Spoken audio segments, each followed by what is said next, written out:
नमस्ते दोस्तों। तो आज के वीडियो पे मैं जो टॉपिक लेके आया हूँ वो है इंग्लिश जो सब्जेक्ट है बैंकिंग एग्ज़ाम में पूछे जाते हैं, चाहे वो प्रीलिम्स हो या फिर मेंस हो। तो उस टॉपिक के ऊपर बात करूँगा। बहुत सारे डाउट आया है मेरे पास, ऑलमोस्ट क्या बोलता हूँ 15 से 20 के ऊपर डाउट आया है कि मतलब ये डाउट जो है ना, this is regarding not only for prelims but mains and then interview. कि इस प्रकार का डाउट है कि इंटरव्यू में इंग्लिश में बोलना ज़रूरी है। मतलब what if I speak in my mother tongue, तो उस पर क्या हो जाएगा। तो उसी मतलब ऐसा ही कुछ बात करूंगा इंग्लिश टॉपिक को लेके। देखिए इंग्लिश जो टॉपिक है बैंकिंग एग्जाम में जो पूछे जाते हैं उस पे से अगर आप कंपैरिजन करेंगे एसएससी के साथ, वो थोड़ा सा डिफरेंट है। क्योंकि उस पे मतलब एसएससी में थोड़ा बहुत ग्रामेटिकल नॉलेज पूछता है, लाइक सिनोनिम एंटोनिम नियरेशन वगैरह। लेकिन बैंकिंग में जो होता है ऑब्वियसली ग्रामर रिलेटेड तो रहेगा ही, but the most important thing is based on जो रीडिंग होता है ना। मतलब आप लोग जब पढ़ते हो, this is like RC type. आप लोग जब पढ़ना मतलब क्वेश्चन जब आप लोग पढ़ना चालू करते हो तब आपको समझ में आएगा कि ये जो लाइन दिया हुआ है ना, this is like a passage. Like हम लोग जब छोटे टाइम पे स्कूल में करते थे एक पैसेज फिर सॉल्व करते हैं, तो उसी प्रकार का दिया जाता है। मेनली बैंकिंग एग्जाम में उसी प्रकार का आता है, चाहे वो प्रीलिम्स हो या फिर मेंस हो। तो मैं कहूँगा आप लोग रीडिंग करना स्टार्ट कर दो। अगर आप एक नए कैंडिडेट हो, बैंकिंग एग्जाम देंगे आने वाले टाइम पे, तो प्लीज़ आप लोग रीडिंग करना चालू कर दो।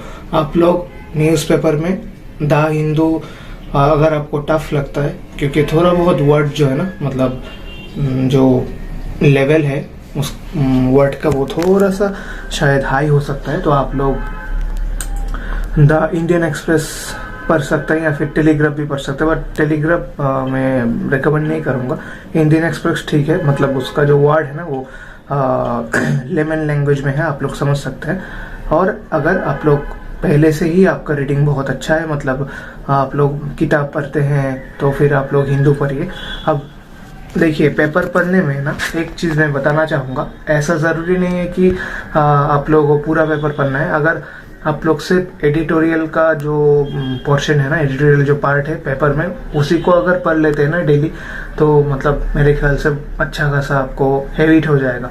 और one of the most important thing is आपको बहुत सारे वर्ड्स भी मिलते जाएगा। फिर आप लोग अगर हो सकता है तो एक कॉपी बना लेना, फिर आप लोग फिर वोकैब के लिए भी वो हेल्पफुल हो जाएगा। अगर आपको वर्ड का मीनिंग मतलब जानना ज़रूरी है तो आप लोग उधर से हेल्प कर सकते, मतलब हेल्प ले सकते। अब नेक्स्ट टॉपिक है, अगर मुझे न्यूज़पेपर पढ़ना नहीं है तो मैं क्या करूँगा। तो आप लोग किताब पढ़ सकते हैं, डिफरेंट काइंड ऑफ छोटा छोटा ऐसा किताब भी है, आपको बुक फेयर में मिलता होगा कि वो बहुत ही इंटरेस्टिंग है। आप लोग वो पढ़ना चालू कर दीजिए। फिर जब हैबिट हो जाएगा, after couple of months you start reading newspaper, you start reading the newspaper, बस ऐसे कर सकते। और फिर आप लोग अगर ऐसा भी है कि मैं मोबाइल पे मतलब कुछ आरसी टाइप का रहता है वो पढ़ता हूँ, बहुत सारे डिफरेंट वेराइटी है कैनेडियंस का कि मैं वो पढ़ता हूँ, ये पढ़ता हूँ, वो पढ़ता हूँ।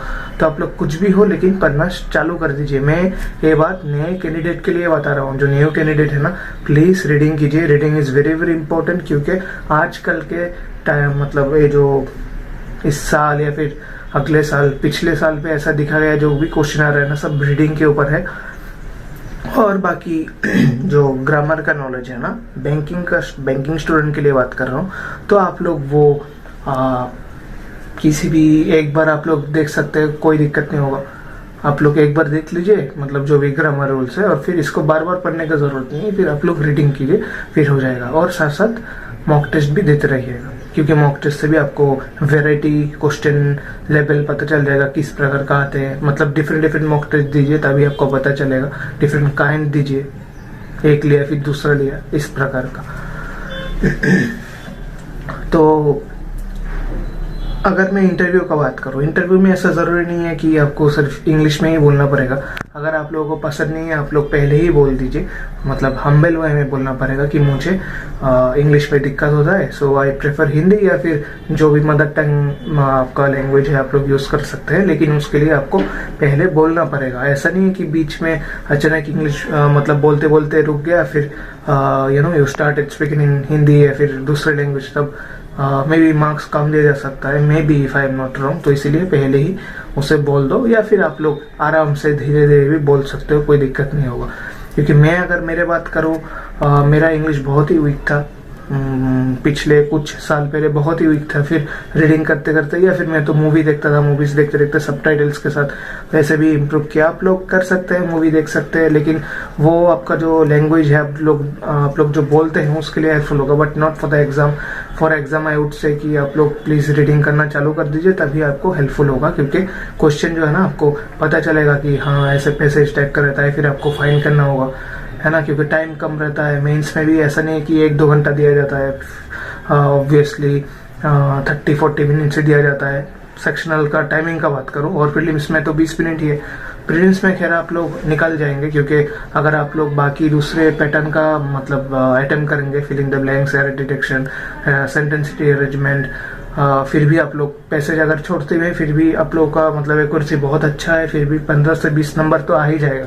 But still if you have that reading habit, तब RCB अटेम्प्ट कर पाएंगे, क्वेश्चन भी समझ में आएगा। जैसे इस प्रकार का क्वेश्चन आता है कि which one is going to be the correct option, या फिर कौन सा यहाँ से फॉल्स है जो मैच नहीं कर रहा है, या फिर कौन सा सूटेबल वर्ड्स होगा, सेंटेंस होगा जो वो फिल इन द ब्लैंक्स में बैठने वाला है। दिस काइंड ऑफ क्वेश्चन के लिए तो ऑब्वियसली आपको पैसेज पढ़ के समझ में आना चाहिए। पैसेज पढ़ के तभी समझ में आएगा जब आप लोगों के पास रीडिंग हैबिट होगा, है ना।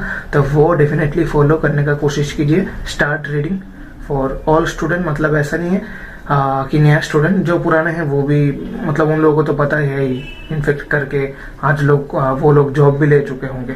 तो मिलते हैं अगले टॉपिक पे। ऑब्वियसली मैं ये जो आज इंग्लिश के बारे में बात किया, ऑब्वियसली मैं क्वांट, रीजनिंग, फिर आपका जनरल एंड अवेयरनेस, सब टॉपिक के बारे में अलग अलग वीडियो बनाऊंगा। अभी हाल ही में रिसेंटली तो IPS PO का मेंस हुआ है, SBI क्लर्क मेंस का रिजल्ट आने वाला है, और SBI PO प्रीलिम्स का भी एग्जाम होने वाला है इस दिसंबर पे ही। तो मिलते हैं अगले वीडियो पे, तब तक के लिए मेरे चैनल पे बने रहिएगा, और अगर सब्सक्राइब नहीं किया तो like, share and subscribe definitely कर दीजिएगा। तो मिलते हैं अगले वीडियो पे, तब तक के लिए टेक केयर एंड बाय।